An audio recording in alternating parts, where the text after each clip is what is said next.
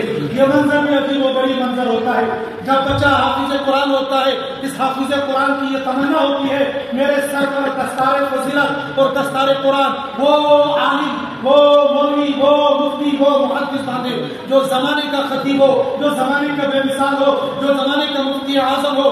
یہ جو بچے یہاں پر حافظ قرآن ہے، جب ان نے اشتہار میں دیکھا ہوگا کہ حضرت مولانا مفتی نذیر احمد صاحب دامت برکاتہ عالیہ تشریف لا رہے تو ان کی خوشی کا ٹھکانہ نہ رہا ہوگا کہ ہمارے سروں پر دستار فضیلت باندھنے والے۔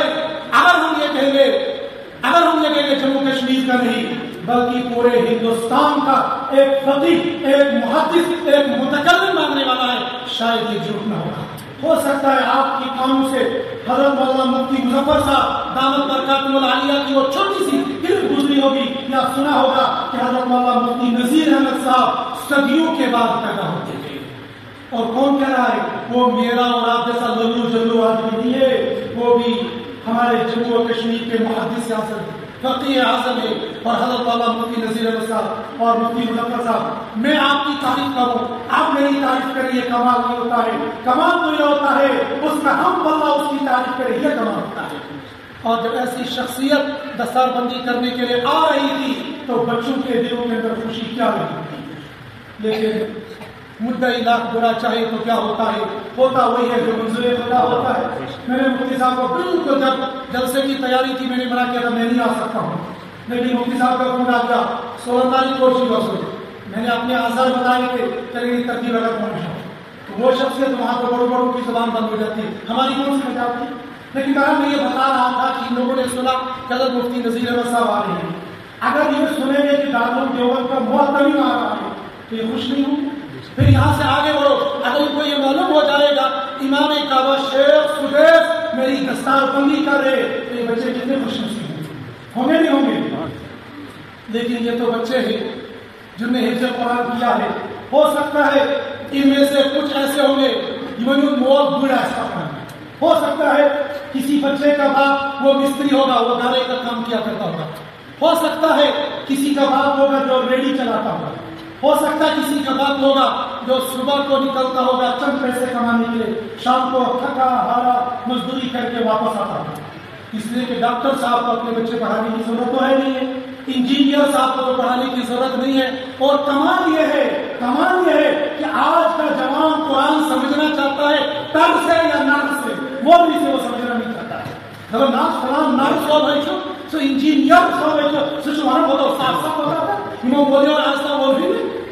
ارے قرآن بتانے کے لیے، قرآن سنانے کے لیے، قرآن سکھانے کے لیے اگر نر تر کی ضرورت ہوتی پھر اس مولوی کو، اس مفتی کو اپنی زندگی اس چٹائی پر رگڑانے کی ضرورت نہیں ہوتی تھی۔ جوانوں، دین سیکھو مولویوں سے، دین سیکھو علماء سے، دین سیکھو مفتیوں سے، نر اور ٹر سے۔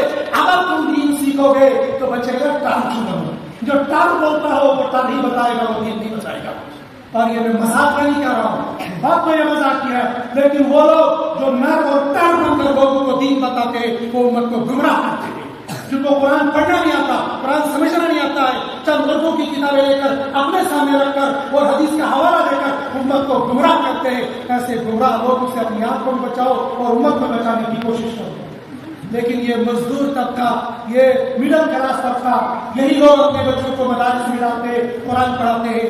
میں تو اصل بات یہ کہنے والا تھا، یہ بچے خوش ہو جاتے ہیں ہماری دستار بندی فلاں مفتی صاحب کر رہے، فلاں شیخ الحدیث صاحب کر رہے اور فلاں پیر صاحب کر رہے، یہ بڑے خوش ہوتے ہیں۔ لیکن سنو سنو سنو، ایک وقت وہ آئے گا صرف سلطنت کے اور مونا کے لوگ نہیں ہوں گے، صرف بدروا والے نہیں ہوں گے، اس لیے کہ بدروا والوں کو تو دین کی بات سننے کی فرصت نہیں ہے۔ اگر سیاسی جلسہ ہوتا وہ جھوٹے اور کذاب آتے، وہ آپ کو بجلی کے نام پر بیوقوف بناتے، پانی کے نام پر بیوقوف بناتے، سڑک کے نام پر بیوقوف بناتے، اور آپ بن جاتے ہو، وہ بنا رہے ہیں تم بن رہے ہو، اور یہ کھیل چلتا رہے گا، یہ کھیل چل رہا ہے، سارا دن دھوپ میں کھڑے رہیں گے، کسی کو کوئی احساس نہیں ہوگا۔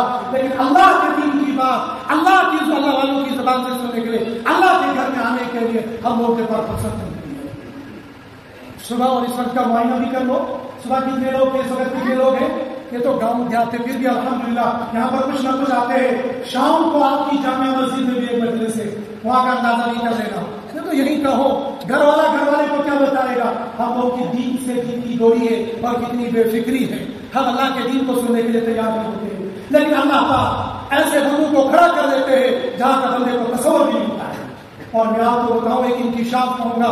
میں نے یسن القرآن، اس زمانے کے اندر یسن القرآن پڑھتے تھے اور اس زمانے کے اندر نورانی قاعدہ پڑھتے ہیں. میں نے یسن القرآن جس بندے سے سب سے پہلے مکمل کیا ہے، وہ اگر میں دنیا کہوں گا تو پتہ نہیں سے ہوگا، لیکن میں یہ کہوں گا ہندوستان کے کنارے کا رہنے والا تھا، شاید جو بھی ہوتا. اس بستی کے بعد کوئی بستی ہے ہی. اگر یہاں کے کچھ لوگ جان دو گے بونزلہ کے پچھلا سب سے پچھلا کام کتھر ہے، وہاں کے حافظ اقبال صاحب تھے، ان سے میں نے سب سے پہلے یہ سب قرآن پڑھا. اور اللہ پاک کس بندے کو کہاں اٹھا کر کس کے ذریعے سے یہ سب قرآن مکمل کروایا، وہ اللہ کی شان بے نیازی ہے. اللہ اور اللہ کا دین ہمارا محتاج نہیں، ہم محتاج ہیں. کل قیامت کے دن انہی مزدوروں سے، انہی گھوڑے والوں سے، انہی ریڑھی والوں سے، انہی گائے مٹی والوں کو جب پوری دنیا کا اجتماع ہوگا، پوری دنیا کے لوگ ہوں گے، وہاں امیر بھی ہوگا، غریب بھی ہوگا، عالم بھی ہوگا، جاہل بھی ہوگا، فقیہ بھی ہوگا، محدث بھی ہوگا. اللہ پاک کچھ لوگوں کو چن چن کر لائیں گے اور ایک ٹیبل پر، ایک بناوٹ پر اور کچھ مسیحوں پر بٹھائیں گے اور ان کی دستار بندی کریں گے. وہ دستار بندی میں سمجھانے کے لیے کہتا ہوں، ورنہ اصل حدیث کے اندر جاتا ہے ان کو چودھری چاند کے چمکنے والا تاج کرنا جائے گا. اور وہ کون ہوں گے؟ کوئی حفاظ کرام کے والدین ہوں گے. تو خیال کرو جس بندے کے سر پر اللہ تاج رکھے گے وہ بندہ کتنا خوش نصیب ہوگا. میں تو کئی سارے جگہوں پر کہتا ہوں جب آپ نے بچوں کی دستار بندی کرنی ہے، ضرور اس کے ساتھ ان بچوں کے استاذ کی بھی دستار بندی ہونی چاہیے اور ان بچوں کے والدین کی بھی دستار بندی ہونی چاہیے. اگر دستار بندی نہیں کرتے ہو کم سے کم ان لوگوں کی حوصلہ افزائی ہونی چاہیے. یا یہ انتظامی عملی ہے، لیکن بہرحال ان لوگوں کا مقام اللہ کی یہاں بہت بڑا ہے. اللہ پاک مجھے اور آپ کو تمام باتوں پر، خاص طور پر میں نے جو خدمات عرض کی، ایک تو اللہ کے قرآن کو پڑھیں گے اور دوسرا اللہ کے قرآن کے تحفظ کے لیے اپنی مال جان کو پیش کریں گے اور تیسرا اپنی اولاد کو کوشش کریں گے ہم ان کو حافظ قرآن بنائیں گے. وآخر دعوانا الحمدللہ رب العالمین.